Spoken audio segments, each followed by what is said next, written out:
Hello friends, मैं जतिन शर्मा आप सभी का स्वागत करता हूं अपने इस यूट्यूब चैनल पर।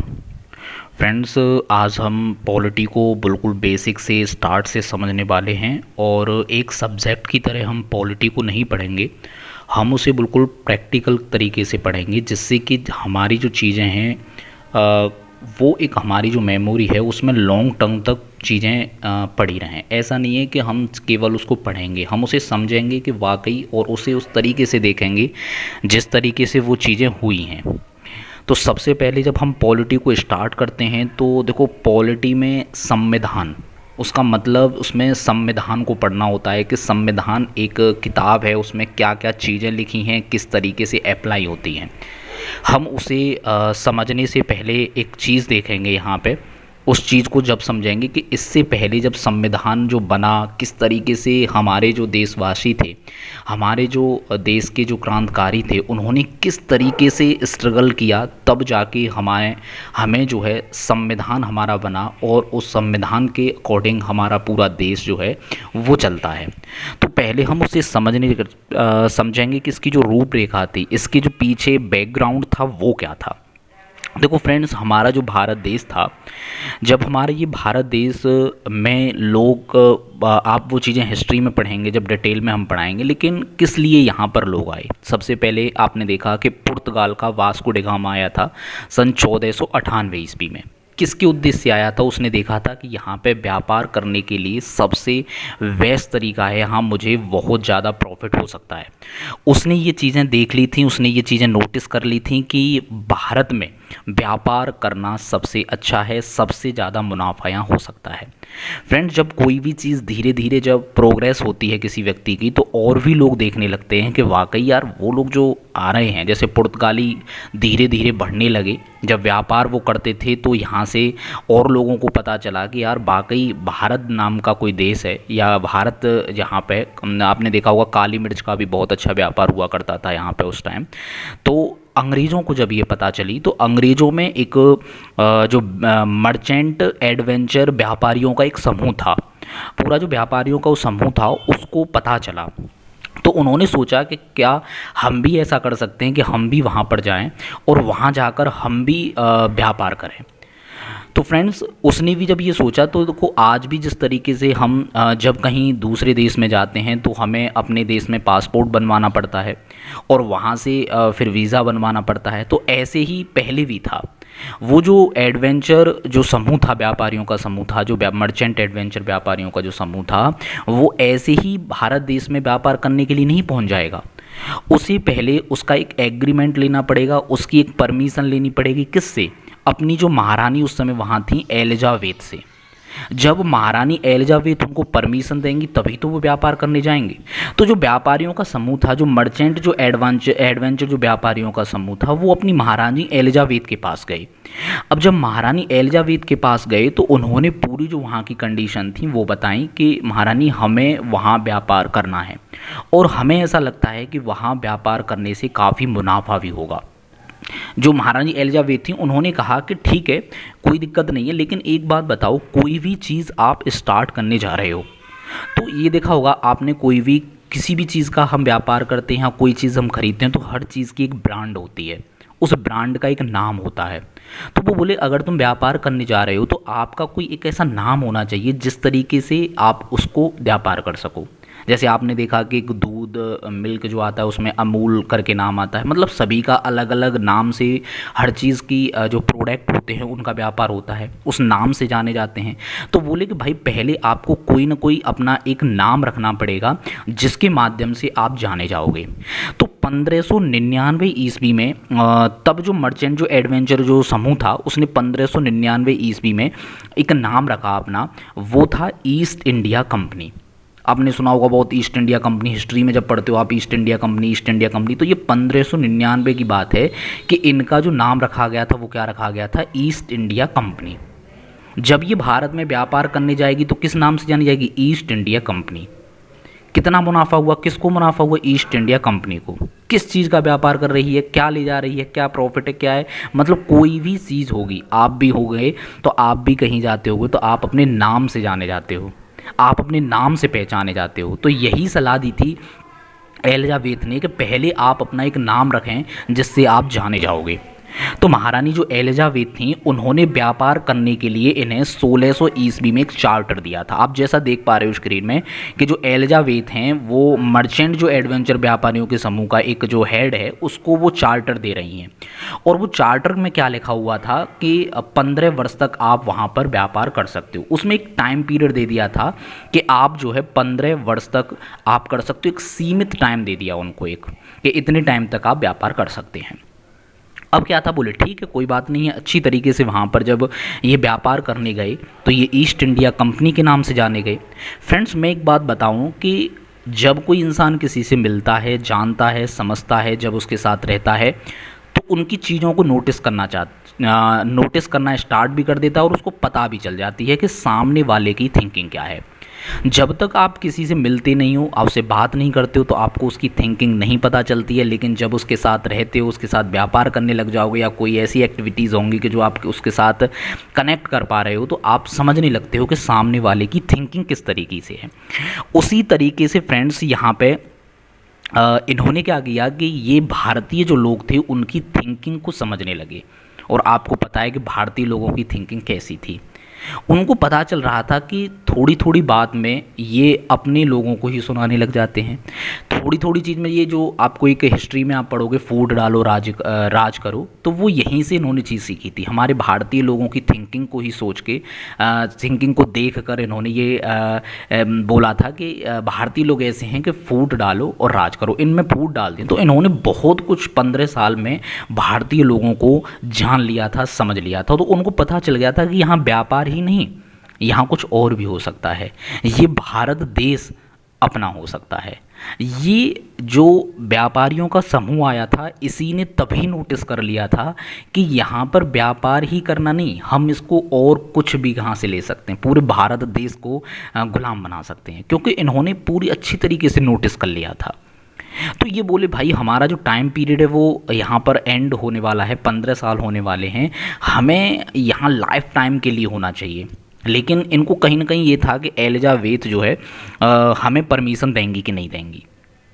पर कोई ना, इन्होंने जेम्स जो प्रथम थे उनसे इस चीज़ के बारे में डिस्कस किया, उनको समझाया। और उनको पता था कि जेम्स जो प्रथम हैं वो इसे अनिश्चित काल के लिए हमें इसका एग्रीमेंट देंगे। तो ये जेम्स प्रथम के पास गए। जब इनके 15 साल कंप्लीट हो गए तो वहाँ के जो राजा थे जेम्स प्रथम, उनसे उन्होंने कहा कि हमें वहाँ व्यापार करने के लिए अनिश्चित काल का एक ऑर्डर दिया जाए, एक चार्टर दिया जाए। और वो सफल भी रहा। यहीं से भारत को गुलाम करने की ये जो शुरुआत हुई थी वो यहीं से हुई थी। तो फ्रेंड्स अगर यहाँ से मैं आपको आगे की चीज़ बताऊँ तो मैं हिस्ट्री में चला जाऊँगा। जो आप कहोगे कि हिस्ट्री की चीज़ें हैं फिर, क्योंकि 1600 के बाद क्या हुआ, किस तरीके से चीज़ें इन्होंने की। लेकिन हमें वो हिस्ट्री वाला पार्ट डिस्कस न करके हम सीधा पॉलिटी की तरफ घूमते हैं। क्योंकि 1600 के बाद फिर इसमें आपने देखा कि क्या क्या किस तरीके से गुलाम हुआ, फिर कैसे कैसे गांधी जी के आंदोलन हुए, फिर किस किस तरीके से क्या हुआ। अब मैं उस टाइम बात को लेके चलता हूँ जहाँ पर जब देश आज़ाद होने का, अब तो गुलाम हो जाएगा यहाँ के बाद, जो कि हम हिस्ट्री में पढ़ेंगे। लेकिन कि धीरे धीरे हमारी चीज़ें हमने सही की और एक ऐसी कंडीशन आ गई कि हम इस बात पर बात करने लग गए कि हमें अपने नियम कानून खुद बनाने हैं तो बनाने हैं। हमने स्वराज की जो मांग थी, स्वराज जो हमें स्वराज चाहिए, हमें स्वराज चाहिए, इस तरीके की हमारे देश में मांग उठने लगी। तो भारतीयों द्वारा जो अंग्रेजी शासन के विरुद्ध अपने स्वराज की मांग उठी, अतः भारतीय अपने लिए अपने नियमों का निर्माण स्वयं करना चाहते थे। और इसके लिए वो चाहते थे कि हमारी एक संविधान सभा बने और उन्होंने स्वराज की मांग उठाई। फ्रेंड्स अगर हम बात करें तो ये स्वराज की मांग उठाने लगे कि भाई हमें स्वराज चाहिए तो स्वराज चाहिए। ये बहुत सी मीटिंग करने लगे कि हमें कैसे भी करके हमें कुछ भी करना पड़े, कितने भी हमें खून बहाना पड़े, कितना भी कुछ भी करना पड़े, हमें अब स्वराज चाहिए। तो सबसे पहले 1895 ईस्वी की बात करें तो बाल गंगाधर जो तिलक थे उन्होंने एक स्वराज विधेयक में अनौपचारिक मांग है। तो जो भारतीय संविधान सभा और स्वराज की जो मांग का ऐतिहासिक घटनाक्रम किस तरीके से रहा, स्वराज की जो मांग उठ रही थी वो किस तरीके से उठी, कब एग्जाम में यहाँ से पूछा भी जा सकता है। जैसे सबसे पहले 1895 ईस्वी में जो हमारे बाल गंगाधर तिलक ने उन्होंने सबसे पहले स्वराज विधेयक के माध्यम से, स्वराज जो विधेयक था उसके माध्यम से पहली बार भारत के लिए अनौपचारिक रूप से संविधान सभा की मांग उठाई गई। यहाँ से एग्जाम में क्वेश्चन भी बन सकता है कि सबसे पहले स्वराज विधेयक मतलब स्वराज की जो मांग उठाई थी वो किसने उठाई थी, वो भी अनौपचारिक, तो वो बाल गंगाधर तिलक थे 1895 में। फिर 1922 ईस्वी में महात्मा गांधी जी ने, उनकी एक पत्रिका आती थी यंग इंडिया, उसमें लिखा था कि भारत का जो राजनीतिक भाग्य है वो खुद भारतीय तय करेंगे, इसलिए उन्होंने यहाँ से स्वराज को पुरजोर यहाँ पर मांग जो है वो उठाई थी 1922 में। फिर उसके बाद जो है तब भी कोई ये बात मतलब उस लेवल तक नहीं उठी, क्योंकि अभी ये पत्रिकाओं में चल रही है, अभी ये विधेयकों में चल रही है, तो ये लोगों तक नहीं पहुंच पा रही थी। फिर 1924 ईस्वी में मोतीलाल जो नेहरू जी थे, उन्होंने ब्रिटिश सरकार के सामने आधिकारिक रूप से स्वराज और भारतीय द्वारा संविधान निर्माण की मांग को प्रस्तुत किया। 1924 में मोतीलाल नेहरू जी ने, अब इन्होंने पत्रिका के माध्यम से या किसी विधेयक के माध्यम से नहीं, इन्होंने डायरेक्ट ब्रिटिश सरकार के सामने आधिकारिक रूप से स्वराज और भारतीय द्वारा संविधान निर्माण, बोले भाई हमें स्वराज चाहिए और भारतीय द्वारा ही, भारतीय लोगों के द्वारा ही संविधान बनेगा, उसकी निर्माण की मांग को जो प्रस्तुत किया था वो मोतीलाल नेहरू जी ने किया था। उसके बाद 1934 ईस्वी में एम एन रॉय जो थे उन्होंने मानवेंद्र नाथ रॉय, इनका पूरा नाम जो था वो मानवेंद्र नाथ रॉय था, उन्होंने पहली बार स्पष्ट और औपचारिक रूप से, देखो औपचारिक आ गया, यहाँ से एग्जाम में क्वेश्चन ये बनता है कि अगर देखो डायरेक्ट यहीं से बनेगा, ये बहुत इंपॉर्टेंट पॉइंट है, यही यहाँ से ज़्यादातर मोस्टली एग्जाम में क्वेश्चन बनता है कि सबसे पहले औपचारिक रूप से भारत में स्वराज की मांग किसने उठाई, तो वो थे एम एन रॉय, मानवेंद्र नाथ रॉय। कब उठाई थी, तो 1934 ईस्वी में।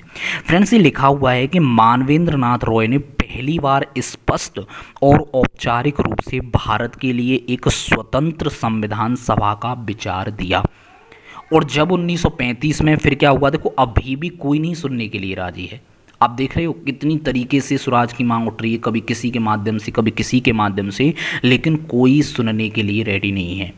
1935 में फिर भारतीय राष्ट्रीय कांग्रेस ने अपने आधिकारिक प्रस्तावों में पहली बार औपचारिक रूप से संविधान सभा के गठन की मांग को शामिल किया। आपसे फ्रेंड्स यहाँ से क्वेश्चन इस तरीके से बन सकते हैं, यहाँ से भी जैसे भारतीय राष्ट्रीय कांग्रेस से पूछे कि ये बताओ कि कांग्रेस ने कब स्वराज की मांग उठाई थी, तो 1935 ईस्वी में। अब भी कोई चीज़ अंग्रेज़ों के पास तक ये नहीं पहुंची।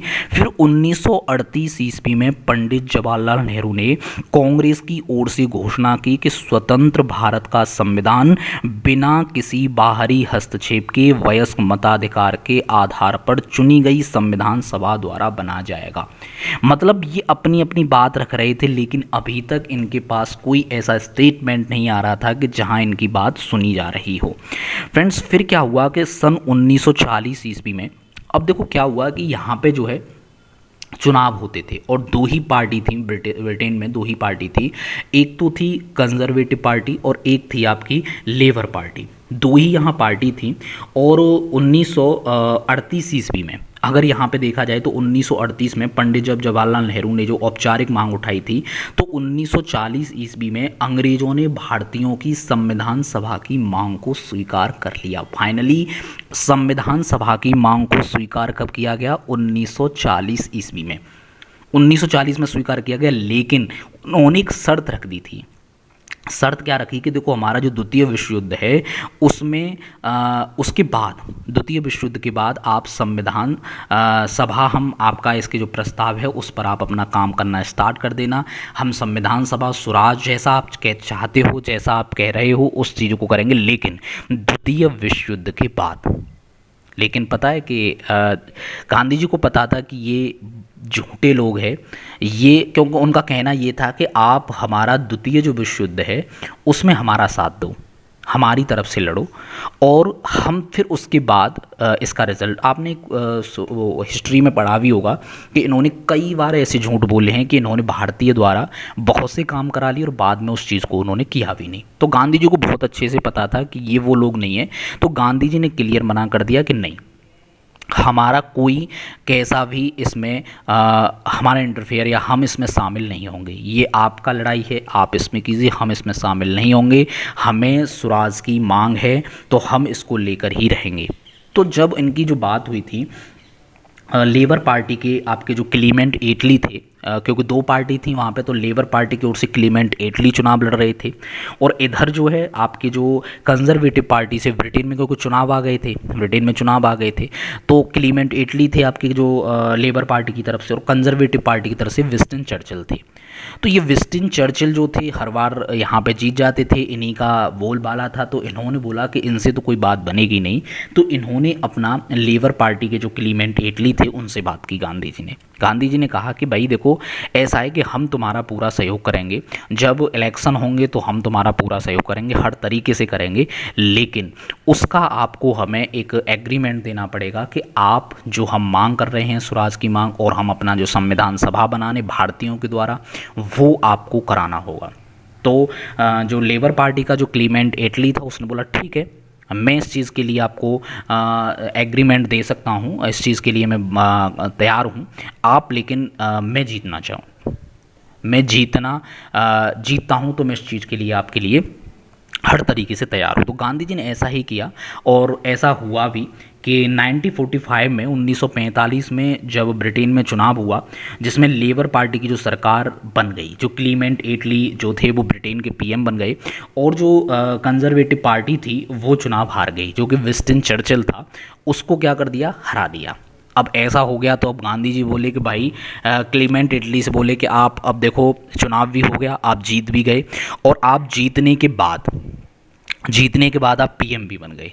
अब आपको अपना वादा याद है, आपको अपना वादा याद है कि आपने बोला था कि आप जिस तरीके से जो जो मांग कर रहे हैं वो हमें स्वीकार है। तो क्लीमेंट एटली बोला कि हाँ भाई बिल्कुल बिल्कुल, मुझे सारी चीज़ याद है, मैं जिन्हों भारत की स्वतंत्रता और संविधान सभा के गठन का समर्थन करूंगा, बिल्कुल समर्थन करूंगा। और क्लीमेंट एटली ने वो चीज़ करने का फैसला भी लिया। और कैबिनेट मिशन जो है 1946 के आगमन और उसकी रिपोर्ट का पूरा विवरण इस प्रकार दिया गया है यहाँ पे कि जब 1946 में जब सबसे पहले उसने 24 मार्च 1946 को ब्रिटिश जो प्रधानमंत्री जो क्लीमेंट एटली थे उनके द्वारा भेजा गया 3 सदस्यीय कैबिनेट मिशन भारत की राजधानी दिल्ली पहुँचा। किस लिए पहुंचा, वही जो उनकी मांग थी कि संविधान सभा का हमें निर्माण करना है। तो उसी की उसमें वो दिल्ली पहुंचा कैबिनेट मिशन जो है, और उसमें 3 लोग गए थे यहाँ से। एक तो आपके सर पैथिक लॉरेंस था, एक सर स्टैटफोर्ड क्रिप्स, और एक आपके अलेक्जेंडर। जो पैथिक लॉरेंस था वो उसका अध्यक्ष था, स्टैटफोर्ड क्रिप्स व्यापार मंत्री थे, और जो अलेक्जेंडर थे वो नौसेना मंत्री थे।